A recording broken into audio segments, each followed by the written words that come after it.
Pay attention. 9 trading days remain until silver's first notice day, yet 59,000 contracts are still open, representing 294 million ounces of paper silver. Conventional wisdom insists these contracts will roll naturally, but the usual paper price smash hasn't fully materialized, even in perfect manipulation windows. Today, U.S. markets are closed for President's Day, and Shanghai won't reopen until February 24th for Lunar New Year, giving banks breathing room. Yet Western silver trades around $76, while Shanghai holds $86 spot and $88 futures, a $10 premium persisting despite Western consolidation. Gold teeters just below the psychological $5,000 level. March, silver open interest barely dropped, with only 43% rolled to May contracts, leaving massive exposure. If even half stands for delivery, COMEX would face a serious drawdown, with registered inventories at 90 million ounces. Historical delivery averages show gold 9.6%,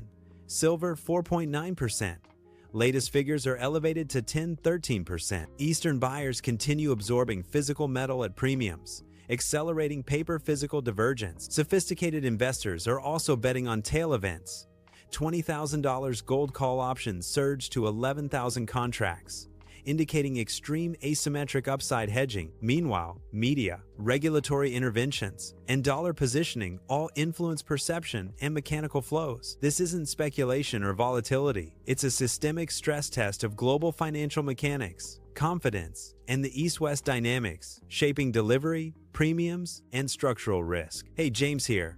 This is Noble Metal. If you are new on channel, please subscribe the channel and share your location and thoughts in comments section. 9 trading days remain until first notice day, yet 59,000 silver contracts remain open, representing 294 million ounces of paper metal. Conventional rollovers are expected, but only 43% have rolled to May contracts. Historical averages show silver delivery around 4-9%, yet current elevated percentages near 10-13% reveal a structurally tight market. Even moderate delivery demand could stress COMEX inventories, registered at 90 million ounces. Eastern buyers continue absorbing physical silver at $10 premiums over Western prices, widening the divergence between paper and physical markets. Price manipulation attempts have so far failed to suppress this trend, highlighting a fracture that may dominate the coming weeks. Western silver spot trades at $76, with futures at $76, while Shanghai spot is $86 and futures $88. This persistent $10.12 premium indicates structural demand imbalances, capital controls, and logistics constraints preventing efficient arbitrage. Eastern markets prioritize physical possession and sovereign reserve strategies, while Western traders rely heavily on leverage and derivatives. These differing behaviors amplify the market stress,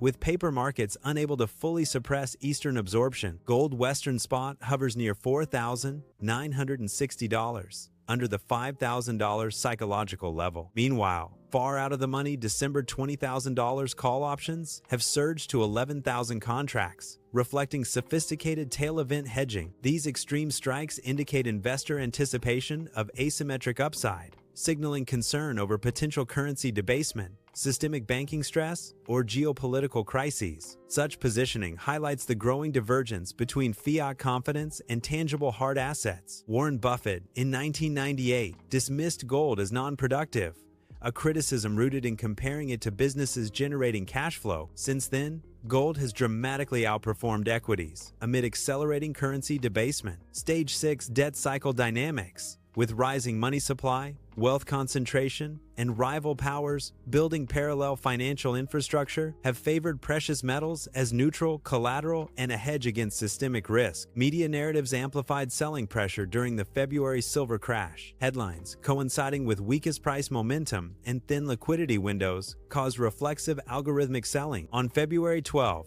Bloomberg suggested Russia might return to dollars, triggering silver to drop from $85 to $74 in hours. Timing and narrative cascades highlight how modern markets are influenced as much by perception as by fundamentals. A Chinese silver futures fund experienced a 31.5% valuation adjustment, triggering a compensation plan for investors. Daily price limits of 17% revealed structural vulnerabilities, where mechanical fund adjustments diverge from physical supply-demand reality. Sophisticated traders exploited this gap globally, profiting from arbitrage opportunities created by regulatory constraints and market design. Swiss expert Johann Steiger labeled the January 30th silver crash as one of the largest $100 billion frauds in history. Silver dropped over 30% in a single day, starting after London fixing, with JP Morgan reportedly closing massive shorts.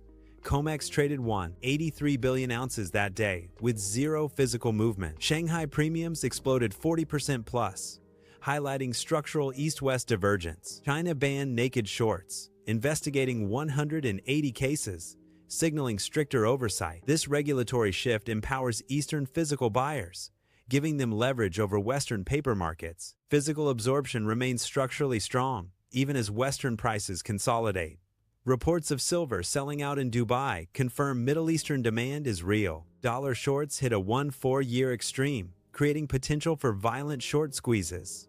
Fund managers' dollar exposure is low, suggesting confidence in USD is waning. These positions, combined with physical market strength, indicate the structural stress in global metals markets. Ray Dalio's 500-year analysis shows America in stage 6 of 9.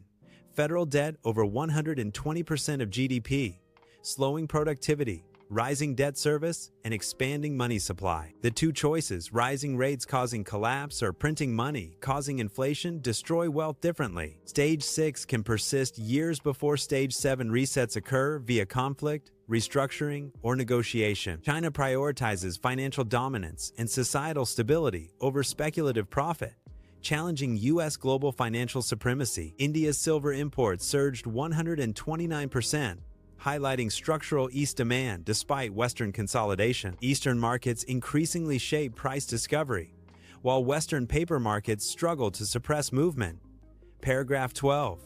Metals market explosion. Chinese metal trading, including aluminum, copper, nickel, and tin, surged 86% month-over-month in January, driven by retail participation and hedging against currency debasement. Eastern participants treat Western price raids as buying opportunities, further widening the East-West divergence. The Dow-Gold ratio is 9.82, down from 2.5 target levels in historical cycle analyses. If Dow stays flat, gold must rise nearly fourfold to restore balance, implying a $19,800 target. Silver's proportional movement would push it into triple digits, mathematically explaining 4-digit silver projections in late-cycle stress scenarios. Even with 294 million ounces of open interest, delivery capacity, historical average 4.9%, remains manageable but tight under current structural deficits. Physical demand, elevated premiums, and rollover divergence highlight the fragile equilibrium between Western paper markets and Eastern physical absorption. Markets will not bottom because sentiment improves.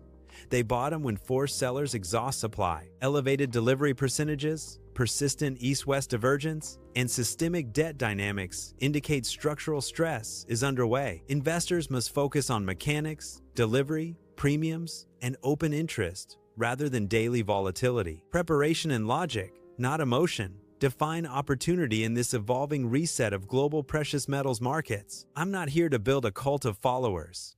I'm here to build a community of thinkers. At Noble Metals, I provide the raw data, but I want you to bring the hard questions. We live in an era where debt is sold as wealth and clicks are sold as value. Don't just take my word for it. I encourage you to be a skeptic.